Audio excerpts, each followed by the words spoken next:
And I'm Kiyan. And I'm Keith. And this is Inevitable, that podcast that's in every photograph ever, because this week we watched Assignment 4, The Man Without a Face. Written by PJ Hammond. Directed by David Foster. And aired from January 27th to February 5th, 1981. I remember it well. The original airing? Yes, I'm that old, the original airing. Well, I'm just asking, because last week we had we were joined by John, who had watched Assignment 3 on original airing. So maybe we should just hand this podcast over to you and John, and you can cover the rest of this show. So there's two old people in the world. That's marvelous. Yes, we can confirm today on Inevitable that there are in fact two people in this world who are at least 40 years old. I was trying to work it out. I think I must have been about 9 or 10 years of old age when it was on. Just the right age to be absolutely terrified by it. Just the right age for it to worm its way into your brain for the rest of your life and give you nightmares. Perfect. I've never had a photograph taken in my life. Well, like we were saying before starting recording, I spent most of last night just burning every photograph of myself. But yeah, so in case you haven't realized, we're yet again joined by Keith. I'm not sure who wouldn't realize, 3 minutes into the episode, be a little concerned. Well, okay, so Keith actually hasn't joined us for Inevitable yet. He did join us for our Doctor Who podcast, Trust Your Doctor. Check that out. A few weeks ago / a month-ish ago, I think. It's all just blending together now. It also depends when this is going to go out, which might, at this rate, might be never. These episodes might just be locked away in the Decorative Vegetable Vault for all time, based on the fact that we haven't released any of them yet when we're recording this. I have been looking, and Sapphire and Steel has been notable by its absence. Soon. You know what? Soon. TM. Soon. Yeah, I promised a couple people that these would be going out in May, and it's May 17th. So who the heck are you promising that these things are going to go out on a set date? Just a couple random people on Twitter who were like, "Hey, when is Sapphire and Steel coming out?" And I was like, May. That was like May 1st, so I was pretty confident that we'd be able to get these out within a month. But now I'm not so sure.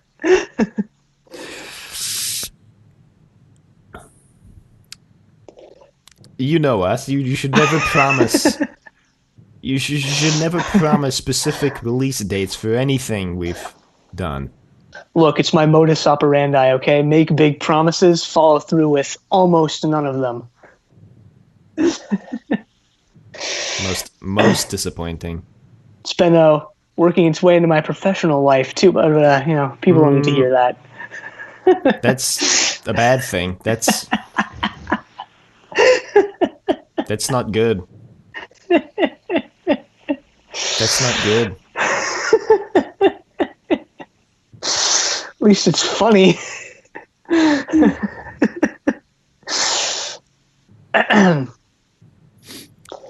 Yeah. Well, moving swiftly off that topic to the actual topic of discussion, Sapphire and Steel, serial / assignment 4. Adventure 4 on the VHS, and I've got Assignment 4 on my DVDs, but you were telling me the earlier DVDs were given actual story titles? Yeah, story titles that are totally fake and made up. And spoilerific, you were saying.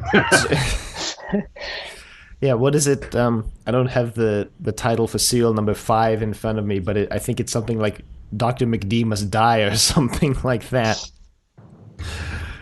Which apparently spoils what happens halfway through the story. No, it spoils the entire story. That is Nice. the whole thing. Nice. However, Sapphire wears a lovely frock in that one, so it makes up for a lot.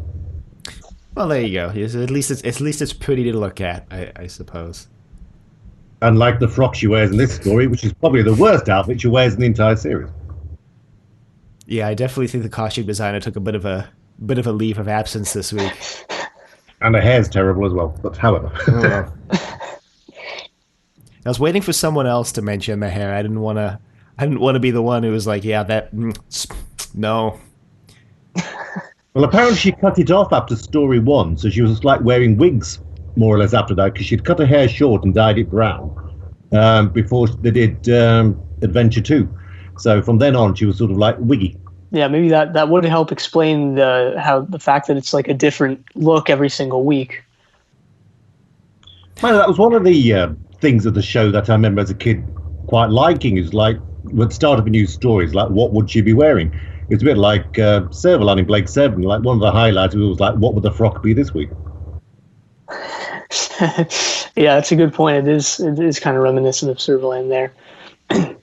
Meanwhile, Steel is just same as ever. Funnily enough, as a kid, I was never keen on Steel, but as I've got older and more cynical, he's actually my favourite character now. I relate to Steel a lot better than I do now as a 40-odd-year-old as I did as a teenager. Yeah, I can see that. I can see, being a kid and thinking he's a bit, hard on everyone. Because I think he's a bit hard on everyone now. Well, he's Steel. He's supposed to be. Yeah. So I don't have any, behind the scenes or making of stuff for this. I don't really even know if there's any information out there. I actually recently found out that Anorak Zone has a Sapphire and Steel section, but it's like under construction or something. Like it's not available to see. It's probably been under construction for the past 20 years. I mean, I when think was the last time Anorak Zone was updated? I think they dated it. I think it was like in 2019. They were like, we're going to revamp this. And that's what they're doing, supposedly. But I went to the Anorak Zone homepage for the first time ever, and it's actually, it doesn't look like it's from the 90s. It looks like it's from a couple years ago. It's just that all their other pages look like they're from the 90s.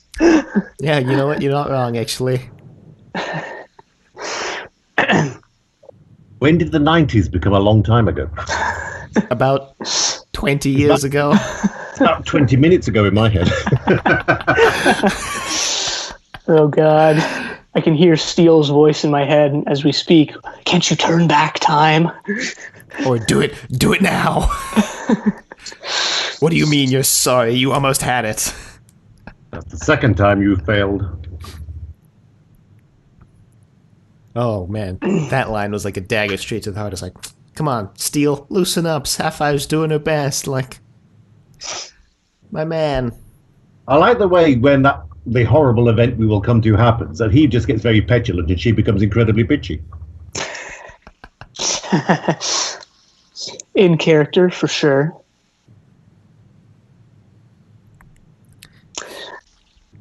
So yeah, do you guys want to just jump right into what happens in this story? Yeah, why not? This masterpiece of an episode. Okay, all right. It is. I consider this a masterpiece. I seriously consider this like one of, and maybe that's just because I didn't care too much for assignments 1 through 3. What? Well, 1 and 2 for sure. 3 was okay, I guess, but this one was head and shoulders above anything that this show had given us so far, I think. I am judging you.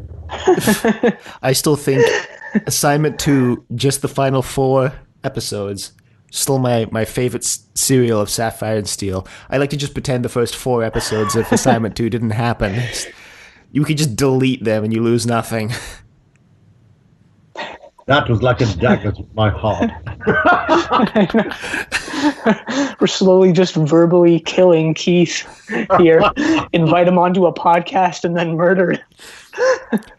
Look, all right, Keith. Keith joined a podcast by 2 guys who are I think, known within the Doctor Who fandom now for going against the grain. Like, every other week and just being like, well, accepted fan opinion, pff, bah humbug. And you know, is it really a surprise that we're doing the same for Sapphire and Steel? Is it really a surprise? I should have known better. No, well, that's why we didn't tell you, because we knew you would never agree. No, I'm kidding. Episode out, I see. See, this is our plan all along, was to get you on, so that you could be the opposing opinion to our opposing opinion. So you could record my reaction to murdering my darlings. Yeah. Exclusive, live, first release. Exclusive. So, was it the brevity of this story, or was it the story itself which sold it to you, do you think? I think it was a bit of both. I think the brevity lent itself to telling a better story, if that makes sense. Because the pace was a lot faster. There was a lot less wandering around the set, I think. I think the brevity helps in that the brevity helps hide, because in all of the Sapphire and Steel assignments we've watched so far, there isn't really, like, let's just say there isn't really 4 episodes worth of plot in most of them, especially when they can't really leave the studio to go film anywhere else. So I think the fact that it's a much briefer story helps hide the fact that there's not necessarily a lot there to do. Nothing really happens in Sapphire and Steel, which is probably why I've always liked it. It's atmosphere rather than content. Does that make sense? Mm-hmm. Yeah, and I think the show is actually, I'll give it credit for actually managing to be scary without having much in way of horror content, you know? They didn't have much money because basically the 2 leads had the majority of the budget. So to afford Lovely McCallum, I mean, apparently the increase they gave to the show when they decided to make it put it on an adult slot rather than the children's slot, the increase was £5,000 rather, and that was the fee for David McCallum. So the extra budget just basically went to him. Wow. He was massive at the time, from Man from U.N.C.L.E. He'd just done The Invisible Man and things like that, so he was huge. So basically he could command a big fee, and they were surprised that he would actually just do a video show in Birmingham. Yeah, we've also heard that Joanna Lumley was not a small name, in her own right. I mean, she just come out with the new Avengers, which was a fairly big, huge show. So at the time, so she was a star as well. Mm-hmm. Mm-hmm. Yeah, and I think a couple weeks ago we were discussing, or like we had read that, one of the biggest reasons why Sapphire and Steel kind of ended was scheduling things with the 2 leads there. There was that, and it was made by something called, because at the time commercial television was divided into different regions, and basically there were franchises, and ever so often the government put the franchise up for sale. And this time ITV lost, and it became what became Central Television. And because in effect it was made by a different company, Central wasn't terribly keen to continue it either. So it was both a victim of the stars and basically just a change in regime in Midlands television, which is dull but true. Killed by bureaucracy, the most boring way to go. In effect, I mean, it's just the big wigs at the new TV company not wanting to inherit somebody else's show, in effect. Right. Well, luckily, Big Finish, the heroes we need, have come out and released many a Sapphire and Steel story since. Have you heard them? I listened to a portion of one. Well, no, because I wanted to finish the show first, and I had other books that I was reading that I wanted to finish first before jumping into these audios.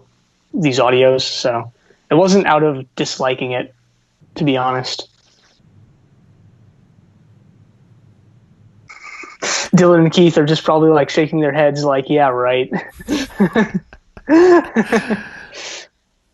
I remember liking them when they first came out, but I've realised I've never actually listened to them again.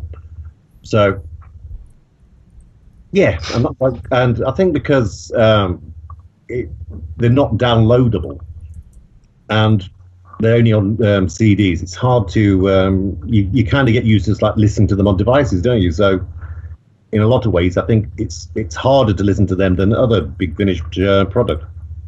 Well, you didn't hear it from me, but if you look on archive.org. Shot and stuff. Shot and second dagger through my heart, right? Oh. So should we just jump right into the story at hand? Let's see. My first note is let's roll. Another weird, creepy nursery rhyme. My first note is brown and depressing. That's how you know it's a Sapphire and Steel story. Mind, it was the late 70s. Everything was brown in those days. We actually joked about this when we were watching the Space Pirates again for Doctor Who. Of like, what if the whole world was just black and white back then? And things turned to color sometime in the 70s, like that Calvin and Hobbes strip indicates. Yeah, I'm pretty certain that happened. Yeah. Yeah, didn't you know Calvin and Hobbes is true? It's fact. It's historical. It's a historical account. I can talk. I know it to be true. So some kids are playing in a little courtyard, a little apartment courtyard. And they're the creepiest kids ever. All children creepy and evil. We know this to be true. If television has taught us one thing, It just reflects reality. Yeah, exactly. Never trust a kid. Especially those in brown lipstick.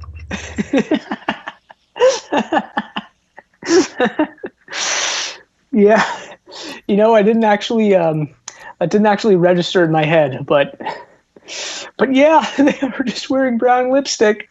But the pre-credit sequence is really good because it basically sets up everything you need to know about the story. They've come out of a photograph, and that's basically everything you need to know, isn't it? So from there, from going on, you know the setup, you know what they're dealing with. Then we get the sorry. Do you think the lead little girl can act, though? Parasol Girl, or whatever the credits named her as. I didn't think I didn't think any of the child actors were bad in this, mainly because they didn't really have lines or anything to do or say other than to run around and play and be creepy. But I didn't really stick out in any way to me, at least. Sometimes I thought she was really good, and other times I thought, maybe not. But there was nothing in it there's nothing she did that was particularly embarrassing, though. So, but Sapphire and Steel has done quite well for child actors. They don't have any of them that are too appalling. No, and I remember saying when we watched Assignment 1 that the boy, I forget his name, but the boy in that was pretty good. And gave up acting fairly shortly afterwards, I believe, as well, which is such a shame. Yeah, I mean, if he had that much, skill and talent at that age, he could have gone on probably to do, better than maybe most child actors have done. Because we need the actors, as you pointed out. We've only got about 7 in the country, so. Well, we get the title sequence, and as I say every week, I look forward to this title sequence every week. And I think once we finish the show, I'm still probably going to go back occasionally and watch this every once in a while, because I think it's one of the best title sequences I've ever seen. I absolutely loved it as a kid. Mm-hmm. Yeah, I think it's great. And it changes, spoilers. Oh, it does? Uh-oh. I didn't know that. Maybe a tiny, subtle change, which I won't ruin for you. Huh. Well, I'm glad you pointed it out because we probably wouldn't have even realized otherwise. I don't know how big it is, obviously, but like if it's something small, we probably would have just washed right over us. But yeah, I think that line I think is one of the coolest lines I've ever heard or that's ever been written. What is it? All irregularities will be handled by the forces controlling each dimension. That's such a cool line. It's such a good line. Which kind of explains the show without actually explaining anything. Yeah. Well, speaking of explaining the show, I think this episode is, if someone asked me, how do I jump into Sapphire and Steel? What's a good one to just watch right off the bat? I would say this one because the first thing Sapphire and Steel do in this episode is really more than we have ever heard before. Just kind of explain who they are. And bitch about their colleagues. Yeah, there's definitely some workplace drama between the elements, which I like. And spoilers, that's a bit of foreshadowing. Oh boy. Well, we've kind of gotten that already with Silver. He kind of intervened on Sapphire and Steel's working relationship in like a hilarious way. Yes, Steel was jealous of Silver last week. So, but they complain now also that like they've been called in too late, and I was just wondering like who the hell calls Sapphire and Steel? Like, do you just like pick up the payphone and go like, yes, I'd like the elementals, please? Well, presumably it's whoever is narrating the intro sequence, right? Well, I mean, it's kind of funny, I guess, when you say it, but really, when you think about it, that narration is from the person in charge of the elements, right? Or it's just a generic, here's what's happening this week on Sapphire and Steel type voice, but. That's one of the reasons I love the show so much is that it does nothing to explain itself. And spoilers, it never will. You're as much in the dark. I mean, by the end, you do know more about their setup, but what you know makes as much sense as what you know now. I just like the way they have dialogue, which they understand, but they feel the need to explain to us. Yeah, and I think that really helps build this world as well because, there's never a moment that just sort of sits you down and has sort of out of place dialogue or dialogue that feels very stilted of like, yes, you and I are the elements and we're called in whenever there are moments in time that need to be fixed or, it never really does that, this show. Plus you can interpret it exactly how you want it. You can make it what you want it to be and there's nobody to say that you're wrong. So as a kid, I really appreciated that. Also, I mean, as a child, it was brilliant to play because you didn't need a TARDIS, you didn't need a Star Trek, an Enterprise or anything like that. You could play it in your own home. It was just about staircases, it's just about living rooms, it's just about shops. And as a kid, you can do that. And you just sort of like, you and your friend could just walk around being mysterious and like talking nonsense to each other. Yeah, that's interesting because John actually said almost the same thing last week. So I guess it's sort of in the zeitgeist that like this is an easy show for kids to emulate. I remember being really quite annoyed as a kid that Sapphire had all the cool abilities, whereas Steel just basically stood there looking grumpy. So if you were sort of like as a Steel role, you just basically stood there in a tie. But at least you can like make your body heat drop to like sub-zero temperatures or whatever it was. That great useful power, yeah. And you can like use it to freeze time or something. Yeah, but I wanted glowing eyes. There's not actually much of that in this story, which is I remember being a bit disappointed about that as a kid. There was not enough glowing eye action. No, there's a bit later on, but yeah, there's not much. Something interesting that both Sapphire and Steel mention here is that they've been called in too late as usual. So really begs the question, how do they get called into the different eras that they get called into? what's the process here? Do they have time travel? Like, where are they coming from? What's going on? I guess we'll never find out the answer, but maybe they're being sent in by like the Doctor or someone like that who doesn't really have control over time but pretends to. The Celestial Intervention Agency on Gallifrey send them. Yeah. I mean, there have been people who have attempted to reconcile or merge this universe with Doctor Who in that way. So, Wait, really? yeah, people have tried to explain Sapphire and Steel as like some characters in the Doctor Who universe. I can't imagine they've been very successful at doing so, but people have tried. People will probably continue to try. Well, maybe makes more sense than Blake 7 and Doctor Who being in the same universe. If only because there's time shenanigans in this. I mean, like, Terry Nation was going to put the Daleks in Blake 7, so, like, they came a lot closer to merging those two than this. And the Sunmaker is just basically a rehearsal for Blake 7, isn't it? Yeah. Good evening to the cast. I mean, most of the costumes look the same. The walls look the same. So, we get a little bit more cryptic dialogue and find out that time has broken through, whatever that means. In the most miserably depressing place on the planet. Yeah, this thrift store that's definitely not just like the prop room at ATV Studios. I genuinely don't remember lost property shops being a thing. So, whether it was just like a plot contrivance or it was like their version of sort of like a charity shop or something, I don't know, but I mean, or a pawn shop or something. I generally don't remember lost property stores existing.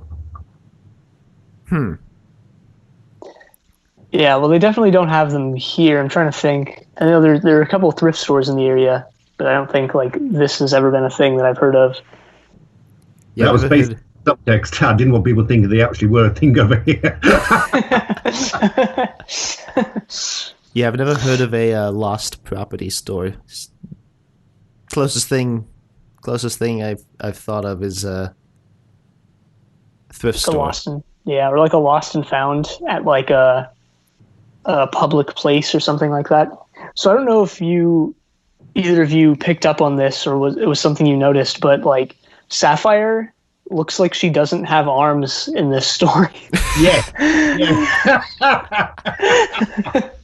Yes, I have noticed that. Because I don't know, I guess she just holds her arms behind her back weirdly enough for about half the story, and it just looks like her sleeves are dangling there armless.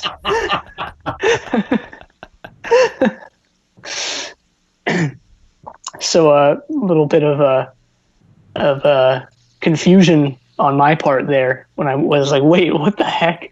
Almost reminiscent of when I saw Paul Darrow footage of him shortly before his death and was like, wait a minute, does he even have legs? And turned out no, he didn't.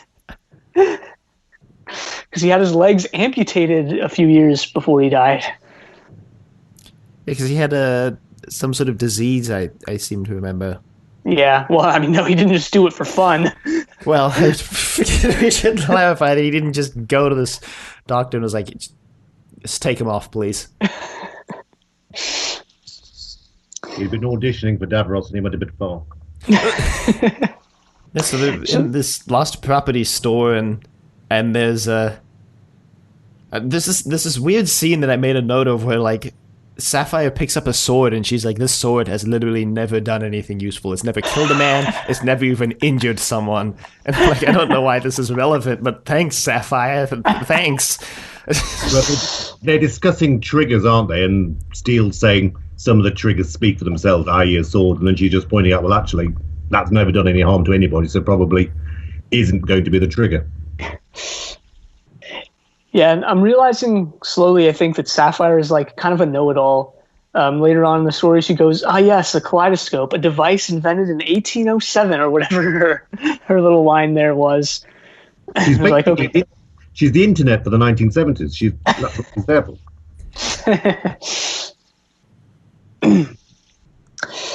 But yeah, they're wandering around this shop, and then last week we got the killer pillow, and this week we get Attack of the Umbrellas, because a whole bunch of umbrellas just start attacking, essentially.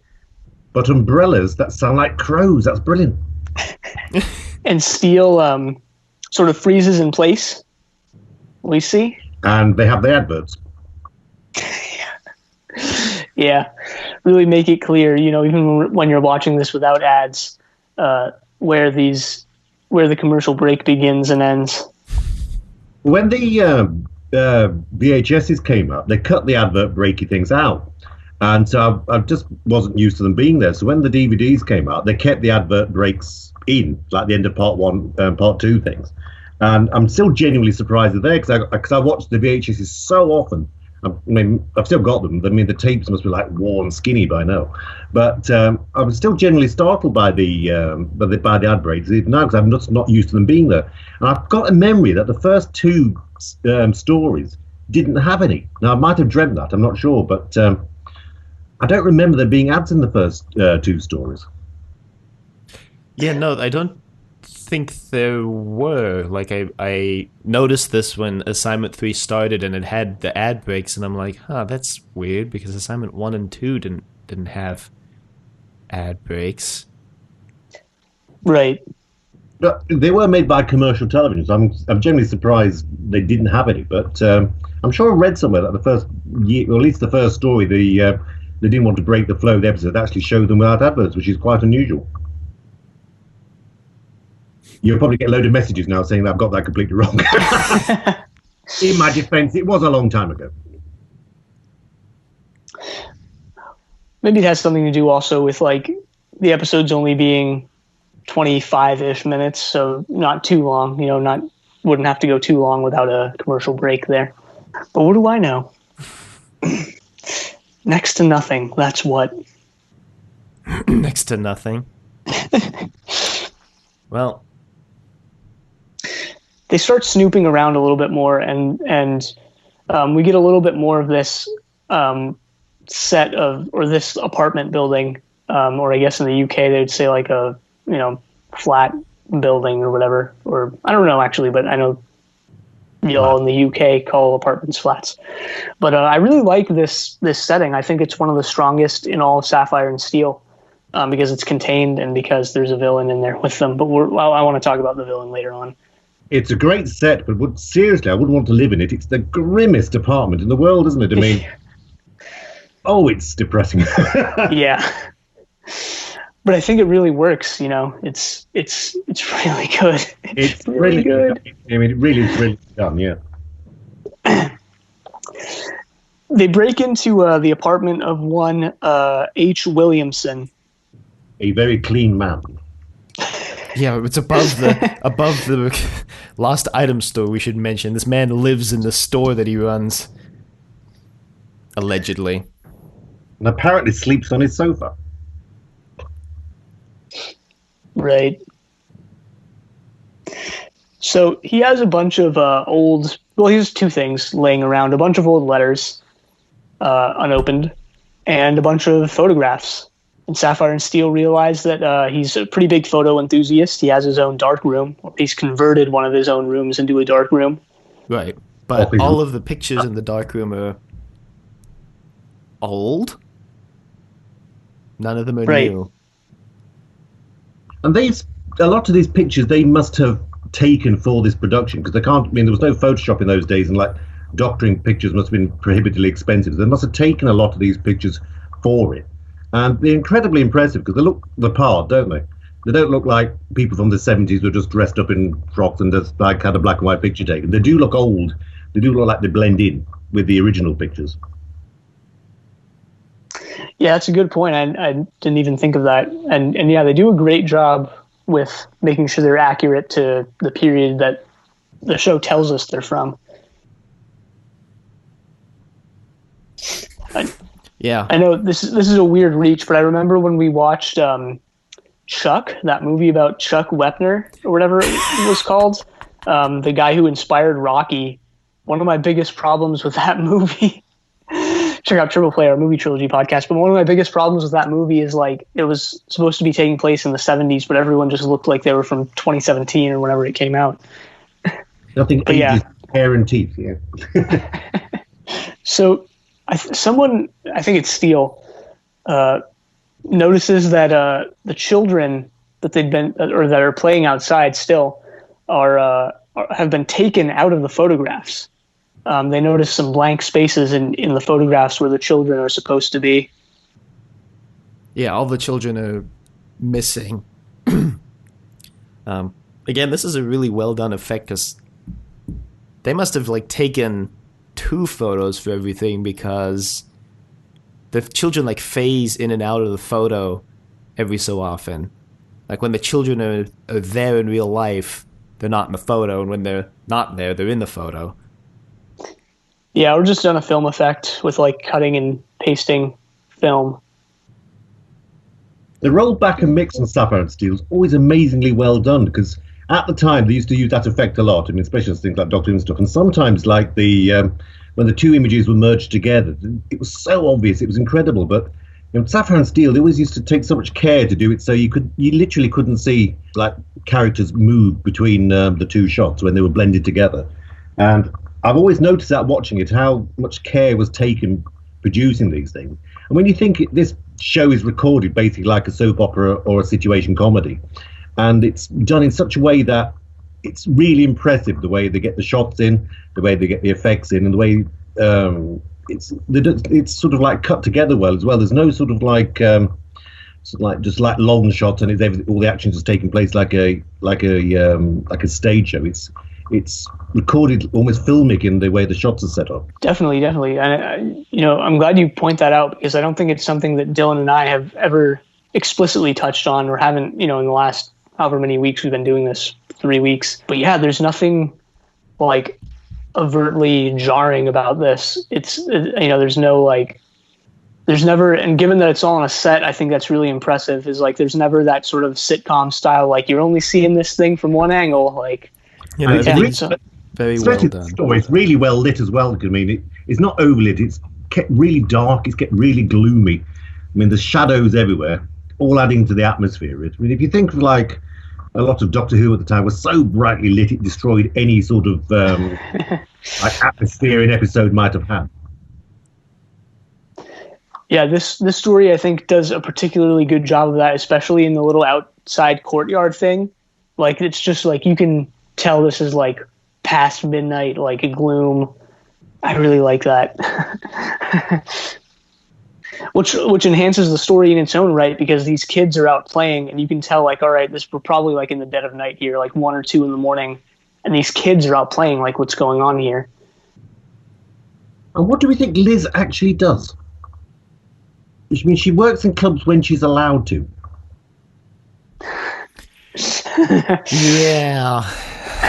Not really clear on that, because she just kind of like at the beginning she's like, yeah, I just work when I'm allowed, and then like in episode 3 she's like, yeah, I'm off to work, and they're like, take a bag, don't come back. Yeah. But she's at work all night. She's allowed to work when she allows to. I mean, are we thinking? I mean, it's quite a seedy world this is set in, isn't it? Everything is a bit sort of like. I mean, the flats themselves are not very pleasant. The work she does is not very nice. Obviously, I mean, she's either sort of like a hostess or a prostitute or something, a bit grim, which is unusual for British science fiction, which tends to be a bit pure and middle class, really. And there's just like a veneer of like grimness about Williamson impressing the ladies, her describing Sapphire and Steel as looking clean as opposed to obviously the people she hangs around normally. She's got no sort of like friends in real life, so she's obviously come from a fairly grim background herself. It's all very dark. Yeah, and I'm slowly realizing that this show kind of sort of runs the whole range, because in episode 1, or story 1 I should say, we got sort of what you mentioned, like the sort of just middle class / upper class, house in the country with the 2 kids and such. I mean, they're literally on an island, aren't they? I mean, yeah. I'm on a boat. I mean, and now and now we have this sort of run the whole range. But yeah, I think it just contributes to the atmosphere of all of this.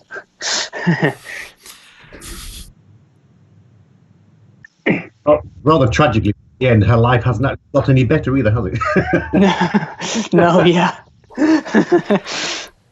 Well, this is about the point, I think, where they meet Liz, who's probably one of the best, in my opinion at least, story-specific characters from Sapphire and Steel. Probably one of my favorite characters from this show so far. Yeah, I agree. She's as soon as she's on screen, you can feel her presence because she comes in and she's like, "What are you doing? Like, get out of my house, get out of here." And then she's like, "You know, fine. I guess you can stay. You're doing weird stuff. You're turning off my my gramophone from the other side of the room. That's pretty weird, but you know what? I don't really care. Don't really care." But there's sort of like the inference that she's sort of like a bit sort of hypnotized or brainwashed by them, because as soon as they sort of like put her dressing out on her shoulders, she changes and starts. She's no longer hostile. She's quite chatty, isn't she? And they both do that to her at some point. The music changes around as well, so the inference is that they're sort of influencing her to give up the information. And you only pick up on that after about 15 watches of it. Well, I'll just say, I think, you know, she's a larger than life like personality in a show that I think really needed a character like this. You know, I like the sort of, and I said this last week, I like ultimately at the end of the day the slower pace. I like the mundane settings and such. But well, you know, every once in a while it's nice to have this character who, in contrast to everyone else, who's sort of just calm, collected, who's like Liz, you know.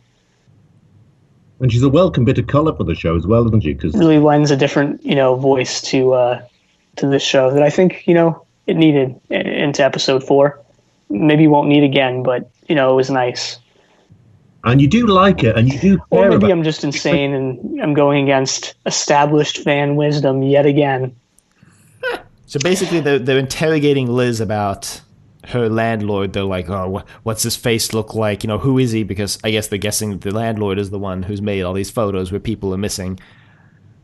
And how these people have disappeared, and she has never reported it to anybody, even though they've never taken any of their clothes or possessions. Yeah, they just vanish. But I really like how the story starts to come together here, because we're getting like little tidbits of information, I think, that all sort of piece together by the end. Or maybe not by the end, by this point in episode 2. Is just given away like immediately, because we like see a man outside playing with the children and he turns around to face the camera and he has no face, and then smash cut to the credits. Like, horrifying cliffhanger for episode 1. If I was 9 years old, I'd be absolutely traumatized by this. I was okay with that one because it was a monster. It's later bits that got me, but yeah, it was quite dramatic at the time. I do remember that. But yeah, there were worse cliffhangers to come. Yeah, I wanted to ask you, Keith, what's your opinion overall on Sapphire and Steel cliffhangers? Because sometimes I think they're basically brilliant, like this one, and sometimes it's just like, so tell me about the second core or whatever Steel says in assignment 3. Something like that, yeah. It always brought me back to watch it. Yeah, they weren't always the strongest, but I think in this story they were. It was usually something fairly unpleasant happening, though, that would make you want to come back and watch it again, though. But I think in maybe the second story, the cliffhangers weren't the strongest. But after that, I think they are. But I was going to say, there was always something in Sapphire and Steel which was genuinely frightening. In the first one, I remember being really upset by the mother when she turned around and her eyes were weird. I remember that was quite scary. I remember Sapphire's eyes turning black and then her face being incredibly manky in the second story. I remember that frightening me a lot. In the third one, the doll's face got me when he's strangling the doll and it turns out to be Sapphire. I remember that giving me a jolt. And then this one was like, it's coming up. This one was beyond the pale. There was a bit. Well, I won't go beyond that because I remember there was a bit in the next story which really quite scared me as well. But yeah, I think this was the zenith of it. Yeah, I know this is something Dylan and I have touched on, that we did touch on in our earlier episodes. Is that we're doing this for a sci-fi podcast, and it is definitely a sci-fi show, but I think it leans more heavily into horror than anything, really. I think most of them are ghost stories in a way. The sort of like the structure and the sort of like them being inside, they're kind of ghost stories. They're like a sci-fi twist, I've always thought. Yeah, I think that's a very apt description. Yeah, I agree. It's basically, it's like how on Doctor Who, whenever they have a well-known villain like a vampire, it's always got to be sci-fi monsters. So Sapphire and Steel is like ghosts, sci-fi, time. What is it? Time shadows or whatever.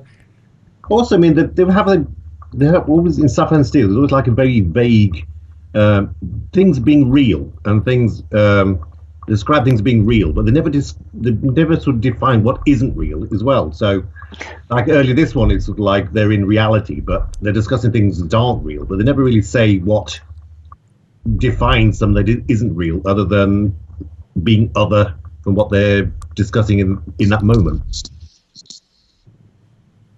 I've taken us right back to the beginning of the story and ignore that. Well, one thing that I think this story does better than any of the ones that had come before it is that it does go concrete, and it does go far less abstract with its villain. I mean, it's the monster. It's a monster of the week this time, isn't it? I think that's why it didn't disturb me so much on the cliffhanger, because it was a definable monster. It's a bloke with no face. It's Megaric, son of man, basically, isn't it? So it was, as a kid, it was more understandable. Right, because previous ones had just sort of done these weird abstract concepts, like in the last story, it was like something invading time or some. Actually, that's what it was in all the previous ones. What am I saying? But this one is I really. That's kind of it for all of them. But this one was as well. But it really took the form of this sort of villain who's on screen and who's clearly the one they need to stop, and I really enjoyed that. Speaking of cliffhangers, I remember the one to episode 2 with her eye being threatened by an umbrella. I remember finding that a bit upsetting as well as a kid. I think anything that sort of threatens eyes automatically squirmy, isn't it? Mm-hmm. Into episode 2, they go back to Liz, or they take Liz into another little apartment, and they start interrogating her again. And she says that she can't remember what the landlord's face looks like, but it's probably not a big deal, because after you've seen so many faces, you just start to forget what they look like. And then she says, "Does that sound reasonable?" And they go, "No." No. We also get the bit of information, I think it was in episode 1 actually, but they kind of reiterate it here, that Liz's friend Ruth is missing. Right. About which she has done nothing. Right, I know she has this line. She says, like, yeah, she's been missing for a month, or she's been gone for a month or two, but she's not missing. Like, there hasn't been a report filed or anything. That's because she hasn't filed it. Yeah, exactly.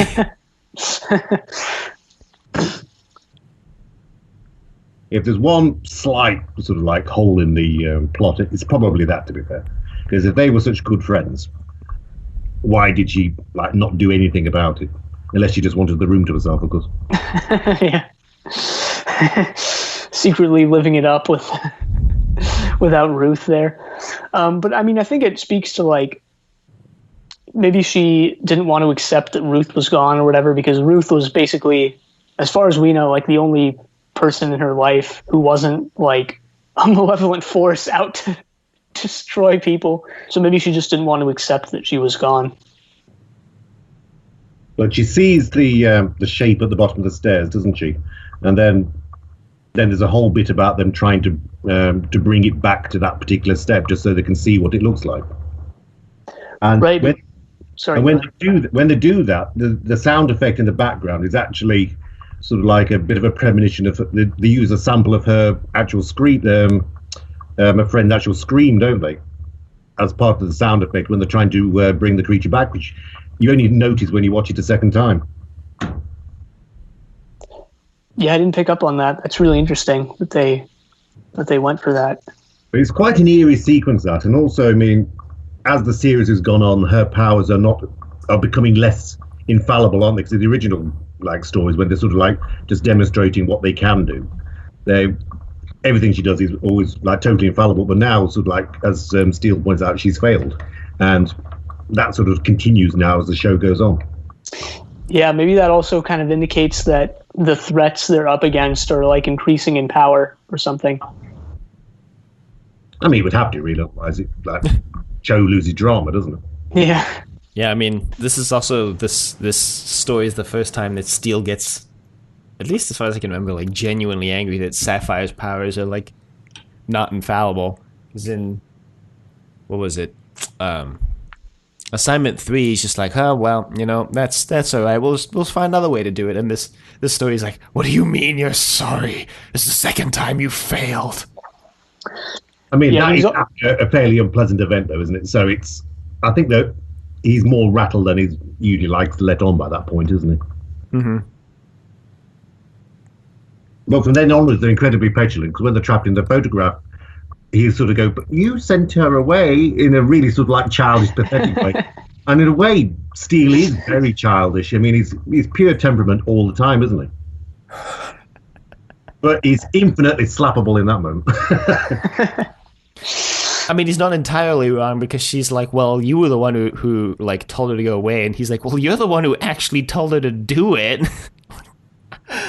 They're both just bickering like an old married couple. About to be killed by a malevolent force in every photograph, and they're just arguing over whose fault it is. I think that's very real, actually. I can imagine that entirely.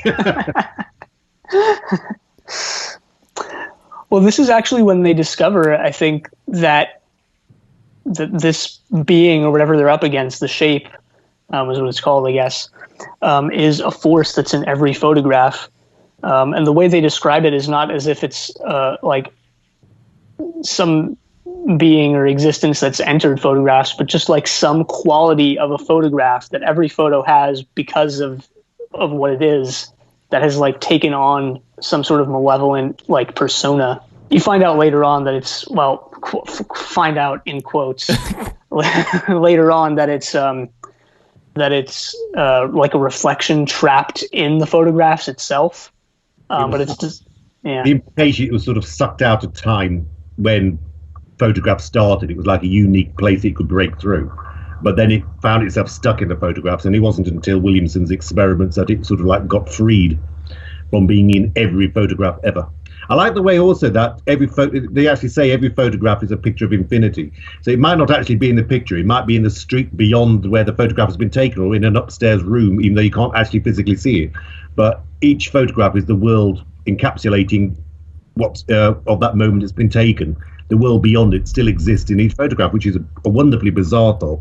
Yeah, I mean, I sort of had that moment as well. It was whoa, yeah, how many, do you ever really think of when you think of a picture, you think of, or a photograph, you think of the photo, what the photo is of, and then perhaps you think of who took it, but then man, what if you don't think of the scene behind the person who took it, or if there are people in the photograph, what are they looking at? What are they seeing, type thing.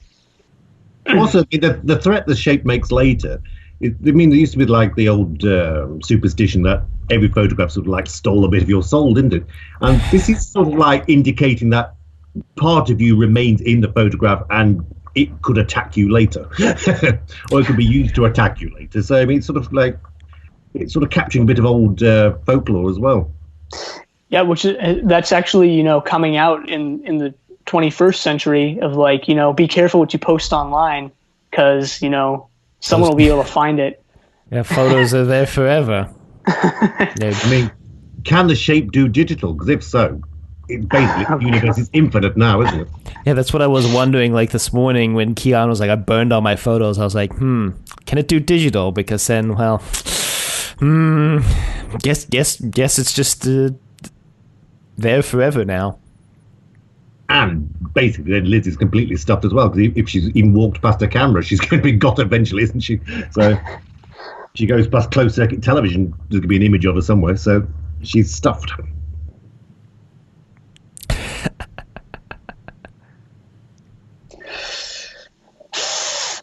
Yeah, really, the solution for this story, which we'll get to, is not very reassuring in any way. Especially with global warming, yes.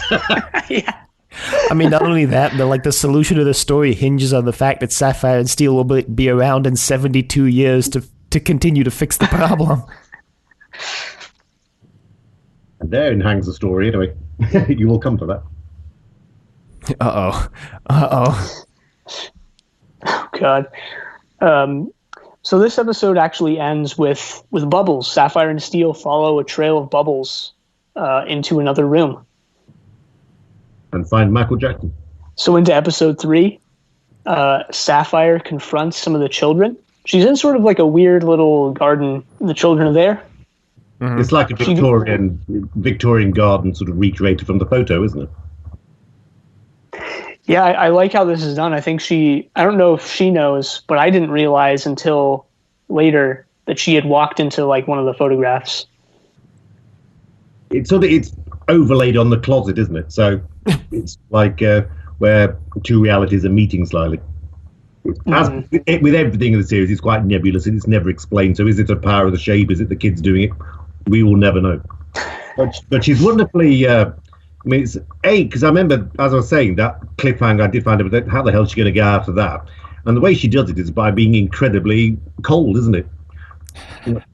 Paper bubbles, paper umbrellas, and paper children. And she lunges forward at them and they flee in terror. So she's got, I mean, even though she's like meant to be the nice one, there's lots of examples where she's actually quite as alien as Steel, really, isn't she? Yeah, that's something that this story in particular... I think I picked up on from this story, but it was definitely hinted earlier on, is that like on the surface, Sapphire is, like you said, the nice one, quote unquote, and then Steel is sort of the hard ass, I guess. Yeah, the good one. But really, I think both of those, the more we watch, the more I realize that like both of those, I think, are basically pretty much just fronts. Steel actually kind of deep down inside is pretty docile and like quite nice, and it's actually Sapphire who's like hiding something darker. I mean, in the previous story, she basically just sends that family back to their death, saying, "Well, that's their problem." Yeah.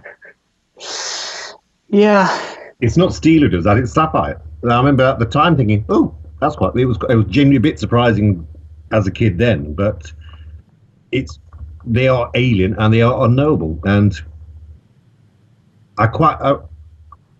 that's one of the fascinations with the show, is that we never find out about them and we can interpret them as we wish. Yeah, there is, for all the non-existent budget or kind of mundane stories, at least in terms of the setting, Sapphire and Steel I think does a good job making these two non-human characters, even though they look totally human, feel very, foreign and kind of odd and just, it's not like Doctor Who sometimes does, which like, yeah, just put someone in green face paint and like, yeah, I'm an alien, or like, slap a not well-made costume on someone. Like Sapphire and Steel actually feel, otherworldly, but not always.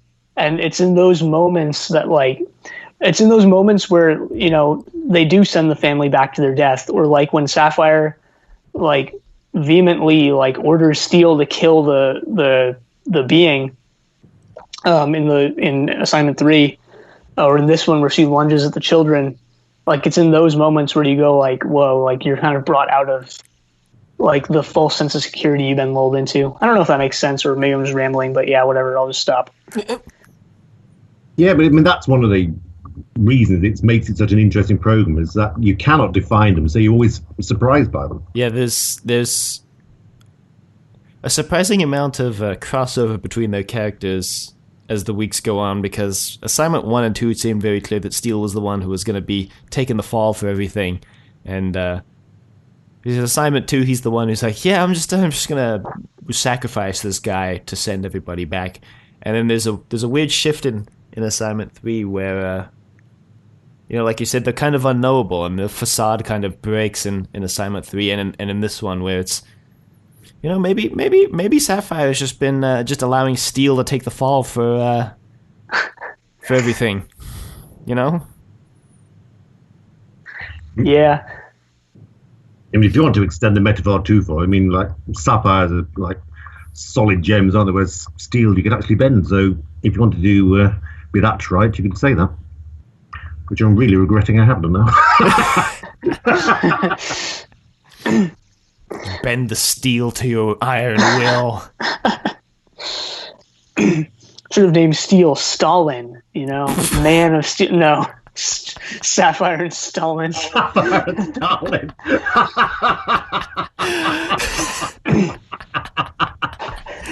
I'd watch that. I'd watch that, but only if it's like a fish out of water slice of life comedy where Sapphire and Stalin, where Stalin has no idea what's going on, and Sapphire's like basically just dragging him through all these weird time adventures, and Stalin's like, I just want to go home. I just want to rule Mother Russia. That's all I want. Just let it end. I just want to purge. Oh, God. 5-year plan. You're messing up my 5-year plan, Sapphire. We've arrived too late yet again. I haven't killed the doctor for hours. Oh, jeez. Well... Anyway, Liz tries to hug one of the children because she's like, "Look, they're children," and Sapphire's like, "No, don't touch the and she hugs the child, and it just turns into a cardboard cutout, like in her hand. After the parasol girl pushes the little kid forward, basically sacrificing it. Yeah. Off you go, get killed again. Bye. Well, this is a little before this. Don't we actually see Sapphire and Steel confront the shape? And this is where we learn that it has taken on 2 different appearances. I mean, that's a budgetary thing. Ideally, it could be like dozens and dozens of faces, couldn't it? But I suppose they could afford 2 actors. But I've always thought that there's a bust on the shelf, and I've always thought the second actor looks like the bust. And for years I thought, oh, maybe it's foreshadowing. And so they thought, no, it didn't. It's pure coincidence, isn't it? It's one of those moments you get too involved in something. The second actor, hold on, I wrote down Bob Hornery, I guess is his name. Is this the younger one or the older one? The older one. The older one. He makes some frightening faces in this. Like, I was legitimately scared by his smile. I mean, the whole series has been very good for casting really unconventional looking people. I mean, the grown-up baby in the third story. I mean, he's not a conventional looking guy, and he can look incredibly sinister sometimes. The aircraft pilot in the second story, I always remember thinking he looked a bit creepy as well, and I've seen him in other things. I thought, yeah, you still look creepy in this as well.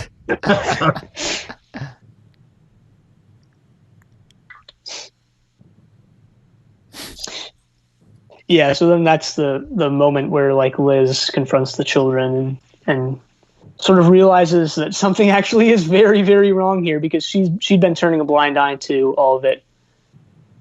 They're little ghosts, but they don't bother me. Yeah. Yeah, and what was it? Sure, the place may be haunted, but the rent is cheap. Yeah. Okay, Liz. Anything for a cheap place to live, I suppose. She's still trying to get to work, which is funny to me at this point.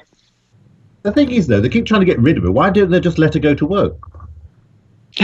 Well, originally they were going to, because Steele was like, okay, if you're going to work, take an overnight bag and stay there and don't come back for 3 days. And she's like, no, I'm just, nah. No, I'm just not going to do that. You can't kick me out of my house. So, now they're, trying to beg her to go. But at the same time, they also, don't really want her to go. It wasn't very clear. But then they find the photograph and realise they need to keep her to talk to the photograph, don't they? So then they absolutely have to try and persuade her to stay, so they can use her to sort of oh god, I forgot that name. Like a medium. Yeah. Talk to Ruth. Yep. Yeah. Not to be confused with Ruth from Doctor Who. Yeah, so that's they now communicate with Ruth. They find the photograph, haven't they? And then they realise there's people in it who shouldn't be there. Right, and this is where we get some of the film effects, and we realize that like the shape has been messing with, which we kind of already knew, so I don't know why this was a reveal, but I liked it. Look, I liked it. We realized that the shape has been taking people out of photographs and putting them in photographs. Right. Basically at whim. For reasons they say we never know why.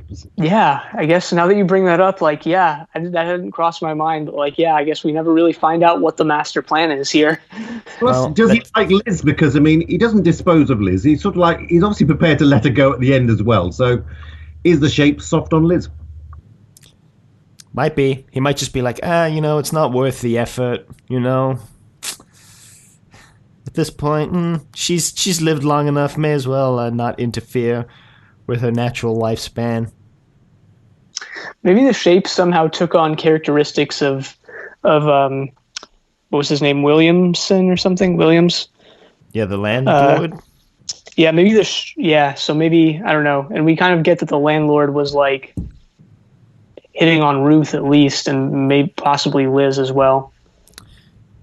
What a great landlord, hitting on his tenants. Yeah. Definitely no, never mind. Nothing improper going on here. Mind you, they must have really good eyesight to realise they're in there, because that little picture of Ruth in that window was tiny until they blew it up. So, well, they kind of coerce Liz into admitting that it's Ruth, because she's like, yeah, it looks kind of like her, I guess. Can't really see because of how blurry it is. And they're like, it's her, isn't it? And it's really tiny. And they're like, perfect, just what we need. We're going to communicate with her. She's like, wait, what? Hang on, what? They do. They just like destroy all of what Liz knows to be true about the world by communicating with this photograph. Every episode of the story just continually tears apart more and more of Liz's worldview, if you really think about it. Well, to be fair, when she's putting on her makeup and the picture just falls off a wall, I think that would be enough to freak most people out, wouldn't it? Then she tests it, it's like hot to the touch. I think most people would be out the building by now. Nothing deters Liz. I mean, I would have been gone the instant Sapphire showed up and was like, her eyes were glowing and she just freezes me in place. I'd be like, all right, you know what? No, your boy don't deal with this. No, I'm out. We've also missed this is quite a short episode, but there's a massive recap to episode 3, isn't there? There's like, it starts like almost from when they're trying to bring the shape back onto the stairs. So this must be really desperately underrunning. Yeah, I noticed that because I have a substantially smaller amount of notes for episode 4 than the other 3 episodes. Yeah, no. Imagine if they had drawn this out into 6 or 8 episodes. Oh boy. So then they force poor Ruth to talk, and she basically just feels like she's trapped in a dream. And then No Face Man burns the photograph and just burns her alive. Wait, hold on. So, like, this was I loved this scene, because this is the first time it was okay. Well, this is the first time we'd ever seen anyone, like, actually expressing human emotions on Sapphire and Steel, other than, like, fear and confusion. Because, like, we get this close-up on Liz's face, and she's realizing that, like, I think what she's always known, or what she'd been tricking herself into not facing, which is that, like, Ruth is dead and Ruth is gone. You're definitely like you're selectively remembering. I think you're ignoring the fact that, like, I don't know, in assignment 2 there's that guy who's like desperately trying to get another mission so he can go home, displaying human emotions. Like, this is not the first time we've seen human emotion on this show. Okay, sure, but it's the first time it landed. Like, the ones in assignment 2 are just like, whatever, like, who cares? But, like, we've actually grown attached to Liz at this point, or at least I haven't. I like, was actually irritated by her the entire time. Wow. But anyway. Wow. What you are both, however, fundamentally overlooking is the fact that children in the UK are hearing somebody burned alive on an entertainment program and screaming and screaming and screaming. And as a kid, that absolutely traumatized me. It was genuinely one of the most, even now I can remember it being the most genuinely distressing thing I can remember witnessing on television in my sort of like 8-9 years of existence. To the point where when they showed the next episode, which despite the fact it did upset me for days and days and days, I wouldn't have dared missed.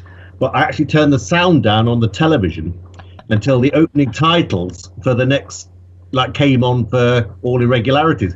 I wasn't going to listen to that again. It upset me so much at the time. And even now, rewatching it again today, I remember thinking, God, that is incredibly horrible. Even now, hearing that woman screaming in what is fundamentally a jolly science fiction program reminded me of the trauma I felt at the time.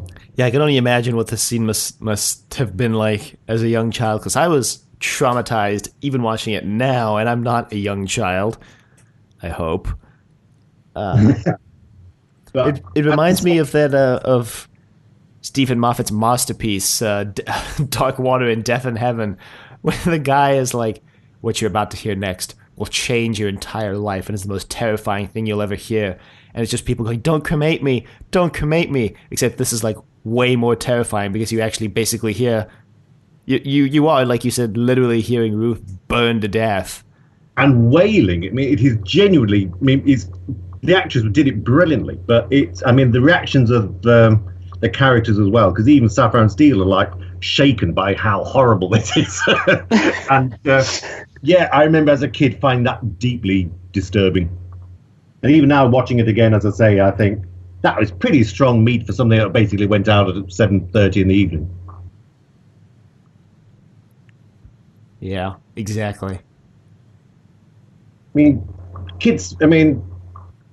was conceived as a children's show. It went out an adult slot. But, there's not many kids' shows today that would, basically have a soundtrack of something burned alive, is there? Freaking crazy-ass 70s TV makers. It was not uncommon for 70s TV shows, I have to say, to be fairly unpleasant at most of the time. But even that stood out as being particularly shocking.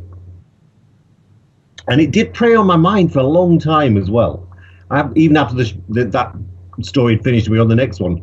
I do remember thinking that was particularly powerful and probably one of the most disturbing cliffhangers, certainly in Sapphire and Steel, and probably what I remember from being a kid. Don't forget, I was brought up with the Hinchcliffe years as well, so I was fairly used to fairly terrifying children's shows. But that stood out as something that preyed on my mind for a long time. Mm-hmm. I think it actually serves the story at hand fairly well, though. Not only with how big of an impression it makes, but just how much it raises the stakes.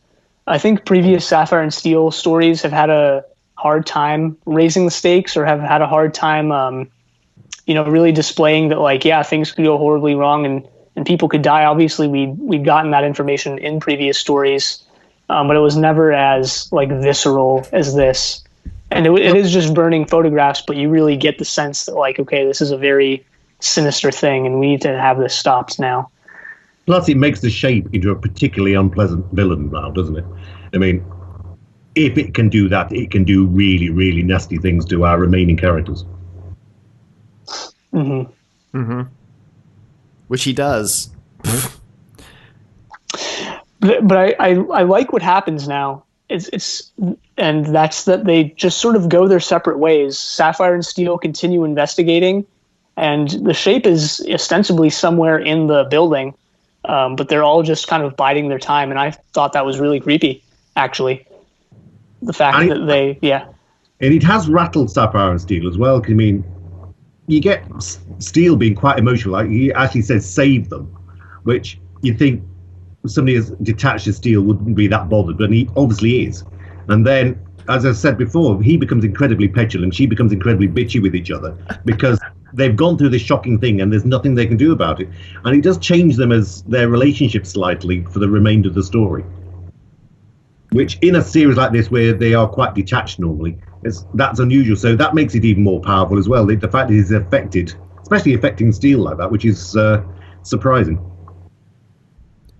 Yeah, it kind of creates a sense of urgency for the final episode. Like there's a sense that they're running out of time, and if they don't stop this, like something even worse is going to happen so very soon. Yeah, now that you bring that up, I know at the beginning of this episode I said like, yeah, I would show this to someone as the first Sapphire and Steel episode, or like this is I think one that you could just watch as your first one or only one. But maybe that's not true. Maybe like establishing Sapphire and Steel's relationship and who they are as characters is a lot more important to this episode than I realized, because maybe some of this only works when you kind of know or kind of realize how rattled they are and how changed they are. I would say this is probably the least successful episode of the story, though, because Steel suddenly goes, I have all the answers now, and there's not much build up to that, other than him walking into the room and seeing stuff he's already seen loads of times already, but then he knows. And then the second half of the story is basically you're watching a talking photograph. They do their best to sort of like cover the fact you're watching a static image which is talking to you, but you could argue that's not the most exciting of television. I didn't mind it. I think I liked it, actually. I liked the audio effect that they had, and Sapphire and Steel slowly realizing where they were, and they're like, yeah, it's almost as if we're in a dream, and sort of realizing what Ruth went through. Mm-hmm. And being trapped and about to die. Because the shape kind of starts approaching the photo, and he's got the photo in his hand. He's like, yes, let's do this. He's about to burn the photo, but then he just goes into the photo instead. And that's right after Steel goes like, so this thing that we're fighting has the power. It has complete power over photographs. That means it can go into photographs. Sapphire's like, yeah, what are you getting at? And he's like, that means it could be here. And they're like, oh, shoot. And they've borrowed what silver and mercury can do, because they've turned the photograph glass into a mirror, haven't they? So he can't use the flame, so they protect themselves that way. So he has to go into the picture to get them. Right. Right. And we actually skipped over the part where Steel realizes that Williamson freed unintentionally, of course, this being, the shape, by attaching a kaleidoscope to an old camera or a light box or whatever they're called. After he'd made slides of images of the past and the present, which was what created the trigger, I suppose. Mm-hmm. And he goes, tricks to impress the ladies, and Sapphire goes, well, at least he bothered to impress them. Which is a fabulously bitchy line. I do like that. Which they sort of reverse that to solve the problem. They managed to call back Liz, who still hasn't left for work, or who still hasn't left in general. I don't know if she's going to work after this. She seems to just be packing her bags to go anywhere other than here. She puts the rent book and she goes to leave, doesn't she? And she walks into the shape. So she's obviously going. I mean, she's walking into homelessness in effect, which is another cheerful moment. Yeah.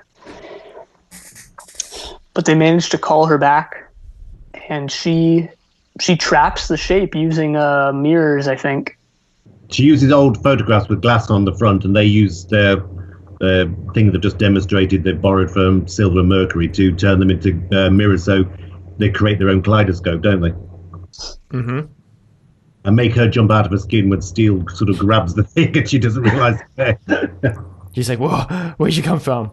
He's like, So then we get the cheerful bit of information that this trap will only hold for 75 years, and that they're going to deposit it on a ship that's about to be engulfed in ice. After the shape has taunted Liz about saying he'll get out one day and find her photograph and paper burns, yeah. Which is a disturbing moment, especially after what we just witnessed like 20 minutes earlier. yeah. Yeah, I was freaked out by this, just watching this at like 1 a.m. I was like, oh man, should really stop watching Sapphire and Steel at like 1 a.m. Yeah, probably. Probably. But then Liz goes like, so what if you guys don't like remember to recapture the shape like 75 years from now? Like, what then? And Sapphire's like, oh, don't worry, we'll remember. In the least reassuring way possible. And they're quite happy for the crew of the ship to drown as well while they're doing it. So, something they could quite happily prevent, but they don't. I was going to say Sapphire displays a new power, which is just, well, was it Steel? Hang on, I don't remember who it was. I think it's Sapphire. Just can tell that there's going to be a ship that is going to sink in like 20 minutes, and she's like, wish, we're not going to do anything about it. We're just going to add this kaleidoscope to the ship to make sure that it gets frozen in a glacier for 70 years or whatever. Till global warming, so it's probably out now. Well, they said that they would be around because Liz is like, so what's going to happen at that point? And they're like, don't worry, we'll be waiting. And I'm like, will you? Will you? Destroy your pictures. Do it now. We have like, what, 35 years left? It's been 40. So... And every picture of you that's ever been taken, destroy them. Never have another one taken. Which is... As a kid, you think about that, you think that is absolutely impossible, and she's stuffed. You think that you wouldn't be able to have a passport again. Your entire life is ruined from that moment, isn't it? Mm-hmm. And presumably she's come from quite a broken background, so how is she ever going to find every photograph ever taken? I mean, that would be incredibly difficult now. Well, but it's totally impossible now. It'd been fairly impossible then, to be fair. So yet again, Sapphire and Steel gives us a brilliantly downbeat ending, like majority of their stories. Yeah, it's like the anti-Blake 7 ending, where like Blake 7 would just be really dark and then end on like such a lighthearted note. And this show is like, yeah, it's really dark, and then the endings are just even darker. Yeah, just they just gotta make sure they leave you with one extra gut punch right before you turn off. You know, they need to make sure that you're scarred for life. Like the book. British television at the time, that wasn't unusual. It was like most of like films at the time and like TV programs at the time always had a downbeat ending. It was like not until the 80s that people suddenly decided that entertainment should cheer people up a bit. So like, if you think about so many science fiction films and thrillers from that time period, nearly always had a downbeat end. So perhaps that wasn't as unusual as we maybe think it is now. But as I say, for essentially a kids' show, it was quite bleak. Mm-hmm. And it did, as I say, the burning of the photograph and that advice at the end did prey on my mind for a long time. So, I mean, it did have an effect. For sure. Yeah. That's interesting. I'm trying to think back of like, is there anything I watched as a kid that just like haunted my soul for the rest of my life, or like, you know, is still kind of gnawing at the back of my mind now? I don't think so. Probably because I didn't watch anything as disturbing as this. Maybe, I don't know, the Child's Play movies or something, which I never saw, but like I saw parts of as a kid, and that really disturbed me. In the UK, about 4 years later, there was a TV program called Threads, which naturally blew out everything out of the water. So from that moment on, things like Sapphire and Steel became comfort viewing. But oh wow!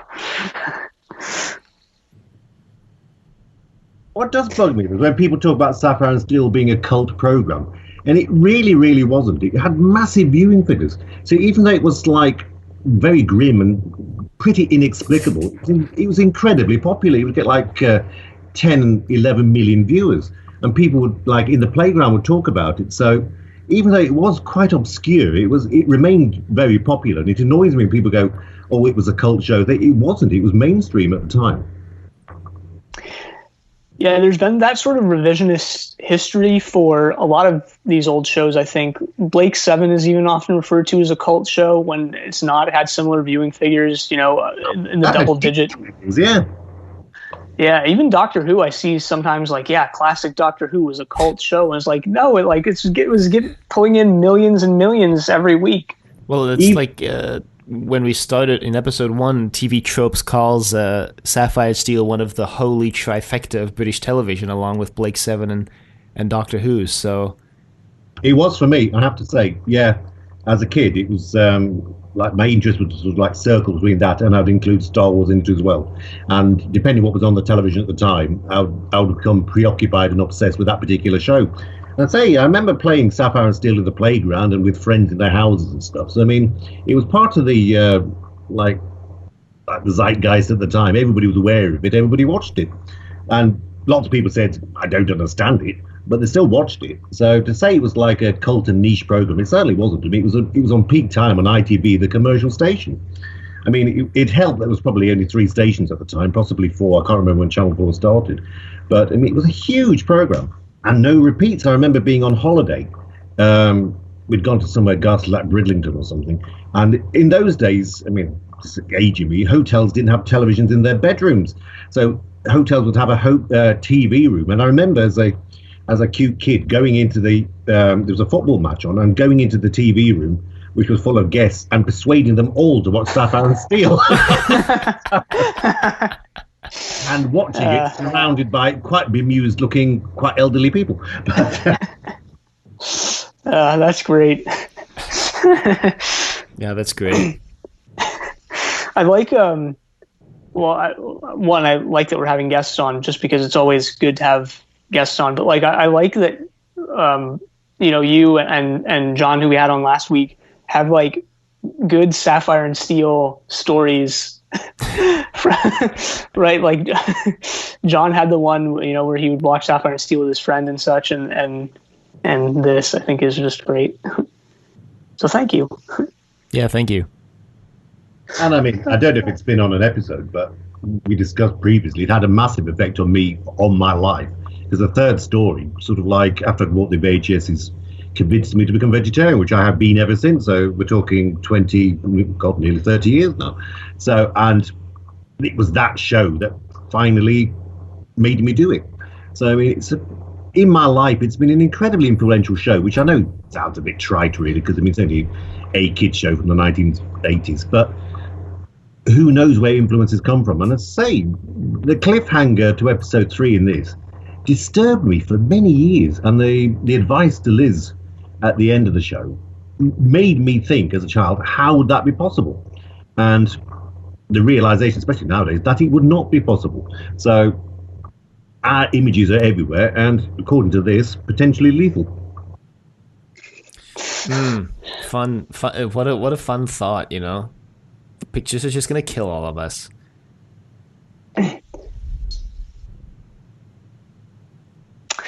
Yeah, so there are a few things that I kind of wanted to touch on. Nothing major, but I wanted to for sure call out Cyril Ornadell's music again, because it's really good again. I think the music kind of dropped off the face of the map for Serial 2 and Serial 3. It was really good in 1, and I think it's really back to form here.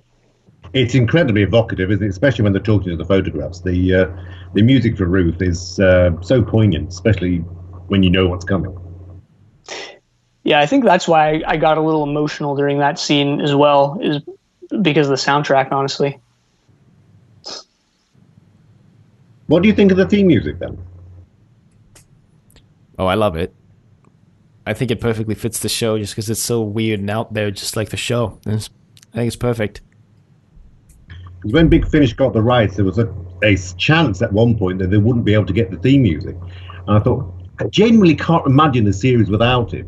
And thankfully they managed to get it, which is a godsend, because they tried to create their own version, and they've got it on all the extras and on the disc, and you think, yeah, it's good, but it's not Sapphire and Steel. Whereas some shows you can think, well, the theme music changes over the years and stuff, and you don't really mind, but it's so integral to the program, you can't imagine it without it. For sure. I mean, I know I said this at the beginning, but like every time I watch Sapphire and Steel, I just look forward to like getting to watch that intro sequence every 25 minutes.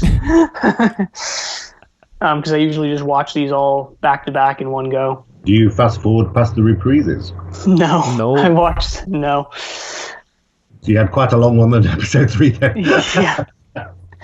Yeah, I don't fast forward anything. And I know a few years ago I calculated roughly how much of my life I'd spent watching Doctor Who intros and ending credits. and it wasn't a pretty number, and it's only increased since then.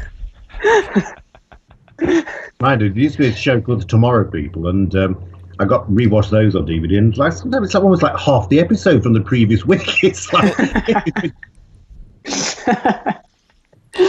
Children of the Stone started doing that for some of it. It was like 20-minute episode, and 5 minutes was just the last episode again. And then in the next 5 minutes was them talking about the events of the last episode. Just in case you would have missed it, yeah. About 7 minutes of new content. And then you'd see those 7 minutes again next week. Yeah. Another jolly kid show for my childhood designed to terrify the life out of you. Yeah. I remember seeing that, and I remember being really obsessed with the scene from Children of Stone. I would draw it continually and stuff like that. And then I bought the DVDs, came back to watch it, and it wasn't in it. I completely imagined this scene from the show. And it was actually the painting, which I remembered actually happening. And it didn't at all. And it was such a weird thing when you think the memory does lie, because I was convinced this scene was in the show. I used to draw it continually, and it wasn't there at all. Or is it the Mandela effect? Oh, jeez. Oh, no. Oh, no. No, it wasn't. I just imagined it. But it's funny how you can look back on these old shows and be convinced something's there and it isn't. But I remember watching Sapphire and Steel when it came out on VHS, and it came back with such clarity. It must have made a really strong impression at the time, because there was none of that episodes like that where you'd think, oh, that's not as I remembered it. It was exactly as I remembered it. It was... I think the images in it are so strong. It was like burned into my memory. Yeah, that's what we're... Yes, they did a huge poll on Channel 4 in the 2000s, and it was like people voted for the best science fiction on television. And out of all like science fiction it had been, and it came... Sapphire and Steel came 7th out of 10. But, I mean, if you consider it's like just basically 6 stories, like in that time about 20 years ago, 30 years ago. It must have made a quite indelible impression on a lot of people at the time. So again, against the it was a cult. But it shows when I think this was about 2001. You can tell how things were at the time, because Star Trek won and Doctor Who came second. You think, well, maybe a few years later Doctor Who would have won, because it'd been back on the tellies, wouldn't it? Yeah. Yeah, that's what I'm slowly getting from just discussing the show slightly online. I haven't really been too heavily discussing it, but like people are just saying like, yeah, this is a show that really, really made an impression on me as a child and really changed like the way I kind of see things now. Few people have made that remark. Which is amazing, really, when you consider that nothing really happens.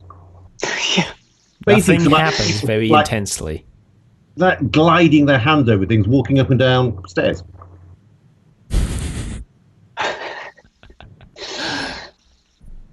Well, also, like, yeah, I mean, for example, when she's trying to take time back on the stair, we just see the stair and we see someone flicker in and out, and like, nothing's really happening. You just it happens in your mind, really.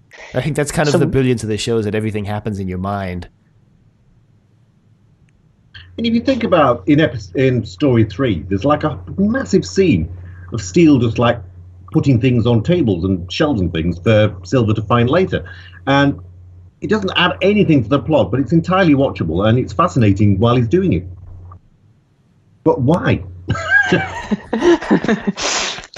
Yeah, and I mean, perhaps like the fact that so much of this is inexplicable or not easily explainable, I should say, is why it's remained such a figure in people's minds of like this show that was both really weird because it had all this weird stuff in it, but like also like what the heck was even going on in Sapphire and Steel in the first place?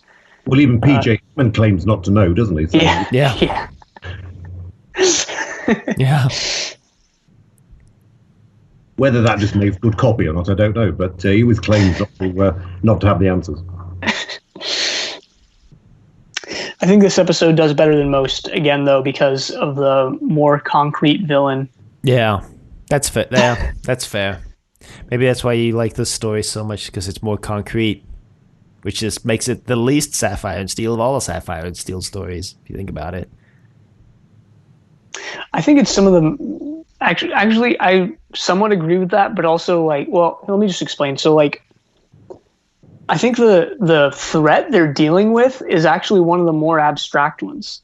Like all the stuff they have to say about photographs and like how they combine multiple different times and how each photograph is infinite. There's a lot of different rabbit holes you could go down with all that stuff.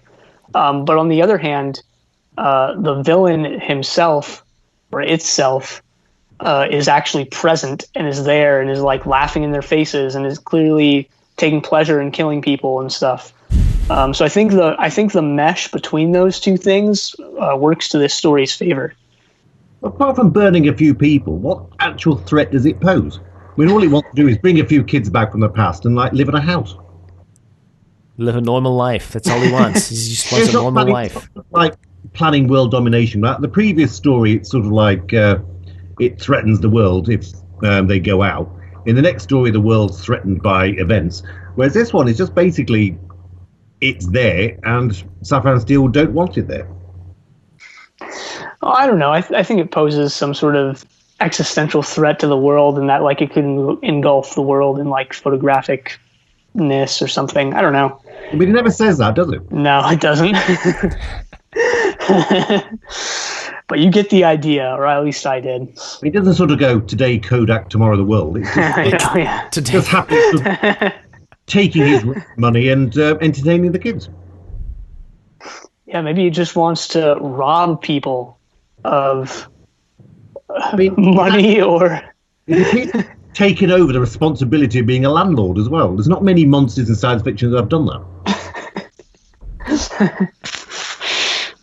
It hasn't even pushed the rent up. Man, it would have a bit of a nerve to do that, to make people pay more to live in that terrible place. But yes, I mean, it's not that threatening, but within the context of the episodes, it becomes across incredibly scary. But it doesn't sort of like threaten the world or anything. It just wants to be in existence, and Sapphire and Steel do not want it there because it breaks the status quo. So who are the villains? Yeah, that's been the case, I think, now that I think about it, for the last two stories. So this one and 3 is like, they almost have the same structure of Sapphire and Steel intervening on like something that a group of people, or just one person, I guess, did unknowingly, unleashing some like cosmic force into the world that shouldn't be there. And then in the previous story, the thing's trying to drive the time travelers out, and them leaving the capsule will cause a change in time and disaster, and it's out for revenge. It's actually got a malevolent or perhaps justifiable motive. Whereas this one, it's been sucked out of the photograph. He didn't ask to be. He didn't want to be. It's existing, and yet Sapphire and Steel has said, "Oh no, you've got to go back." Well, it almost does paint Sapphire and Steel with like a more I don't know, caring, like in a more caring light, because like, yeah, I guess they're just doing their jobs here, same as always. At the end of the day, it almost feels like they stepped in to save everyone. You know, it's not like really what drove them to do all this. But in this story, in the second story, they're just basically there to make the status quo go back to normal. So I mean, they kill Tully just basically so everything just goes back to normal. In this one, the Shape's not actually doing anything particularly evil other than trapping people in photographs, and they don't want it there. They just want things back to normal. So in a way, they're sort of like they're there to put their will on what they think, no matter the reality, should be on top of us. So in a lot of ways, you can see them maybe as villains. Obviously, the Shape loses the high ground when it starts burning people alive. But then, up until then, it wasn't really bothering anybody. I mean, those people were trapped in the photograph, but they were alive. And after Sapphire and Steel interfered, they were dead. So it's all Sapphire and Steel's fault, is what you're saying, that all these people died. Basically. I mean, there's nothing to say they were going to be trapped in that photograph forever. They might have let them go eventually. I can just imagine Sapphire and Steel going back to like Element HQ or like wherever Element HQ. and being like, so you guys like messed this one up like pretty bad. Like, imagine them just getting reprimanded after every job, after every assignment. And how many innocent people did you kill this week? What if Sapphire and Steel keep getting assigned to, like, prove themselves? Like, what if Jet, Diamond, Radium, Copper are all, like, competent, like, and it's just like, this week Sapphire and Steel have been assigned yet again, and yet again they've failed us. Wouldn't it be weird if all the other elements turned against them? Oh boy, is that some epic foreshadowing? Bet Sapphire, they're Oh, just no. they're just the fall guys, you know? Just the fall guys. Also, I definitely know what Keith is foreshadowing, so that's why I'm trying to steer away. Have you spoiled Sapphire and Steel? I've been trying to avoid saying it, but yeah, mildly. Wow. Avon comes along and shoots them. Avon shows up and guns them.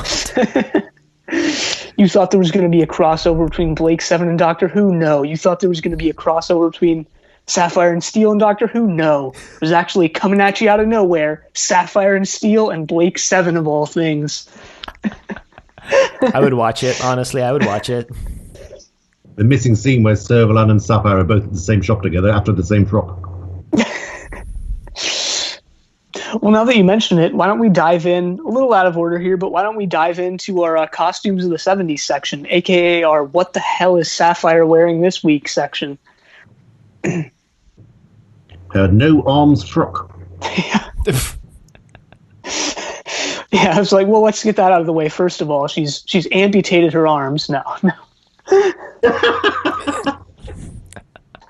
She's actually wearing, again, still sort of a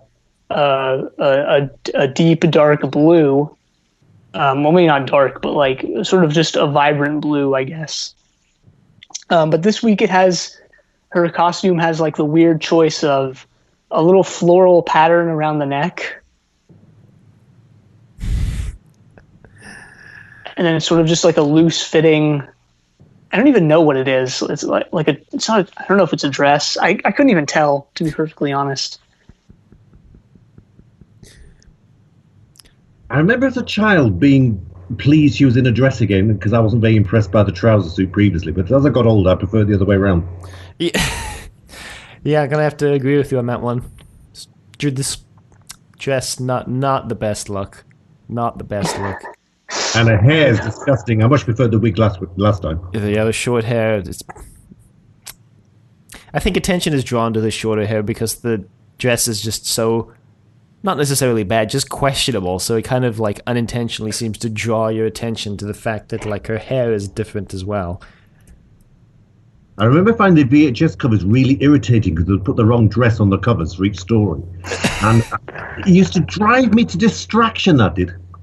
Obviously in the days of pandemics, it seems like a fairly trivial worry, but... Yeah, so why don't we also now just jump into our Britain has 10 actors. How many of them are in this week's story segment? Yes, the best segment. So I know you didn't look any up, Dylan, so I'll just go through the 3 that I looked up. No, you're on this week. It's your turn. I did the past 2 weeks. Yeah. Anyway, we have Alison Spiro, I guess is her last name, playing Liz. She's been on a lot of other things.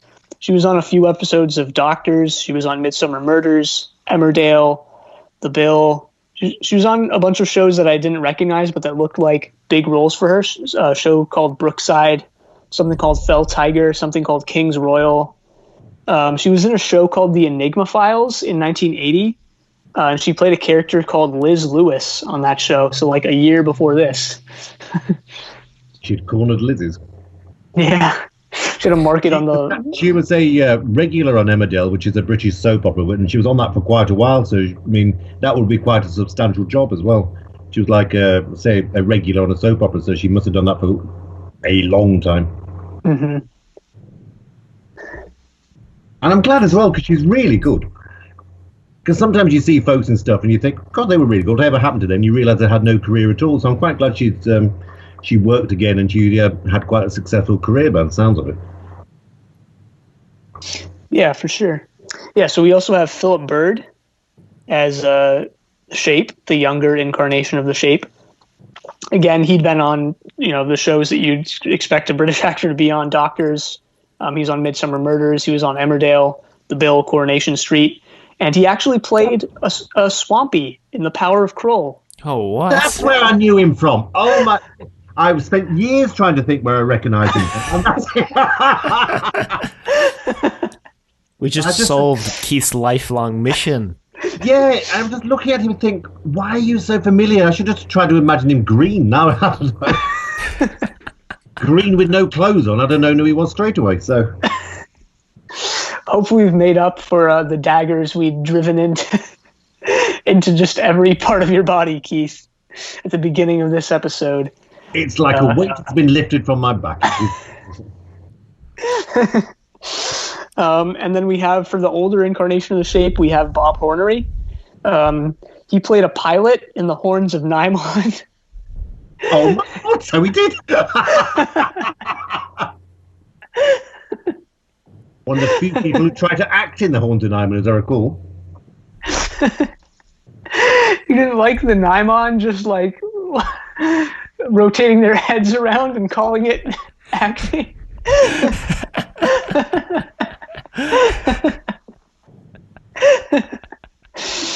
And then Bob Hornery has actually been in a lot of other stuff, but none of it was anything I recognized. And that's it. I didn't look up the Umbrella Girl or Ruth. The not so important characters. No. Well, Parasol Girl only acted in this, apparently, based on my look right now. Ruth was played by now there's a name. It's spelled Sheelagh. Stevenson. Sheila? Yeah, it might be Sheila. Sheila? She was in Emmerdale, Coronation Street, and this, and a bunch of stuff I've never heard of. So, not a bunch of stuff, actually, like not very much. She actually doesn't have a very long career. She could have made a fortune overdubbing horror films, just doing the screams on them. I'd say she made such an impression of, like, her shrieks and wailings, like gave me nightmares for years. She has more credits as a writer. She wrote an episode of Downton Abbey, apparently. Huh. Really? Wow. Episode 1.4, written by. Wow. Well, that's a weird connection for you. There you go. I always assumed that had the same writer. Shit, but I know. I've probably watched that episode because I've like background watched most of Downton Abbey, just because my mom used to watch it, and I would just always be in the room while she was watching it. And yet I still have no idea like what happens at all or who any of the characters are. I have never seen it. If you live in the UK, you develop an aversion to costume dramas after a while. Yeah, there's a weird. I always found it weird how popular those types of shows are here, and really just how much of an obsession a lot of Americans have with like British royalty. But that's probably another podcast for never. I suppose it's always quite nice to enjoy something if you don't have to pay for it. Yeah, and that's all I had on the actors front. Yeah, that's all I got. And really all I had on Sapphire and Steel Assignment 4. So, bearing in mind I've not heard the rest of them, are you enjoying the series? I'd say so. I'm enjoying it. I look forward to watching Sapphire and Steel every week, even when it's a bit of a slog. I mean, the only episodes I really feel like I slogged through were episodes 1 through 4 of Assignment 2. I think everything else I derived at least some enjoyment out of the episode, whether that be the whole episode or like 3 minutes of it somewhere in the middle. But yeah, as Assignment 2 is the only one that got slightly repeated as well, because they started showing it, and then there was this massive strike on ITV, and then rather than just like pick up the story like months later, they started again from the very beginning. So I've always been Like the beginning of that story has always been like easy to remember for me because that's the only one that ever got repeated. But I don't think their show ever got sort of like reshown on terrestrial television. I think it was reshown later on satellite when that started. But for people to remember it so well for something that was on so briefly, it must have been good. Definitely.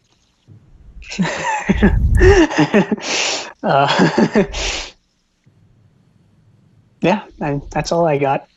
Yeah, no, that's all I've got, but I am enjoying the show, and only 2 more weeks and we'll be done with Sapphire and Steel, so yeah, looking back, I'm really glad we didn't decide to do this episode by episode and instead decided to do it by serials, even though it's been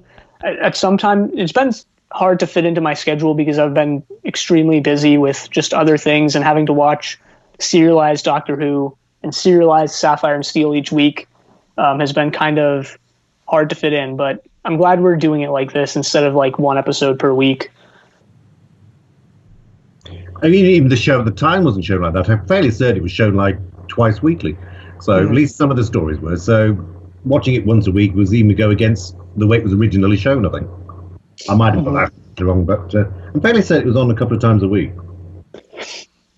Yeah, according to like the episode air dates, like Wikipedia has, it was for sure not weekly because they were like the seasons don't take that long, according to Wikipedia again. We should start watching. Sorry? I remember correctly. Hooray. Yeah. We should start watching shows in real time. So, like, watch a season, take a year off, watch the next couple of episodes. Why would you do this to us? Like, why? Just for that realistic experience. Really immerse yourself. Why would you do this? And just so that you get the real like late 70s, early 80s experience, you're only allowed to watch the episodes once, and you can't pause them, and you just have to go through as if you're watching them on TV.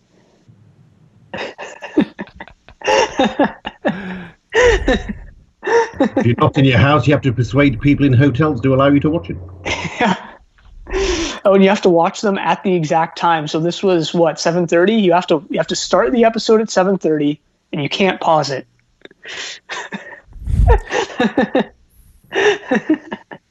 That's what we should be doing here. Inevitable is a lesser podcast because we don't. Yeah, if you're not watching the TV show in its original format, are you even experiencing the story? No. Can you even really say you've watched classic Doctor Who if you haven't watched it over the course of 35 years? On a cathode ray tube television. I mean, you would have these horrified moments when you realise your parents had scheduled a holiday, which would mean you missed the end of something. Oh, God. There was a Barry Letts thing called The Invisible Man. I remember I never saw the end of that for years until it came out on DVD, because I watched the first 3 episodes and then we went on holiday and I missed the last episode because we were abroad. And in those days, that was it. You were stuffed. There was no other way of seeing these things. And even then, you sort of like try and persuade people to, like, if you were going to go out and visit some ghastly aunt somewhere, you'd like say, well, can we just go a bit later, then I can watch Doctor Who before we go, or something like that. Oh, people today, they have it too easy. They don't have to work for their television. Yeah, I remember that, like, back in the day. For most of my life, it hasn't been like that, obviously, but I remember, like, being a kid and being like, oh, man, like, I'm going to miss, like, I don't know, watching Yu-Gi-Oh! Or something because of this thing I have to do, or, like, swim lessons or something, yeah. I remember, like, being pretty upset that I was going to miss, like, those shows. But yeah, have a very early VHS recorder as well. I mean, we had one of the very. I mean, my father was mad on gadgets, and we had one of the first videos that was available. And I remember it seemed such a luxury to be able to record a program and be able to watch it back later. And these days, it feels like steam, but at the time, it was such an innovation. The ease of technology. It's a curse and a blessing. Made our lives way too damn easy. Giving us time to waste on other things like podcasts.